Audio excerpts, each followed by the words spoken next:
নবম pay scale যদি বাস্তবায়ন না হয়, আমি মনে করি যে বহু পরিবার শহর থেকে গ্রামে যেতে বাধ্য হবে।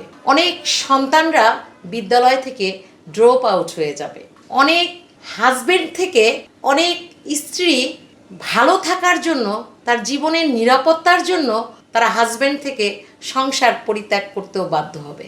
আমি মনে করি আর্থিক বিষয়টি প্রতিটা মানুষের জীবনে অঙ্গাঙ্গিভাবে জড়িত এবং গুরুত্বপূর্ণ। এই নবম পে স্কেল যদি বাস্তবায়ন না হয়, দ্রব্যমূল্যের যে ঊর্ধ্বগতি, এর সাথে সামাল দিয়ে একটি পরিবার, প্রজাতন্ত্রের যারা কর্মকর্তা কিংবা কর্মচারী, এদের জীবন বেসামাল অবস্থায় আছে এবং অনেকেই আমি মনে করি এতটা ঋণগ্রস্ত, অনেকে মৃত্যুর পথযাত্রী হিসেবে ধাবিত হবে।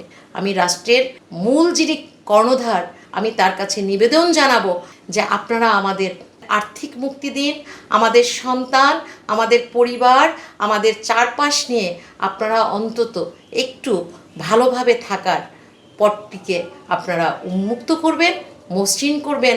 এটাই এদেশের যিনি রাষ্ট্রের কর্ণধার, তার কাছে আমাদের প্রত্যাশা।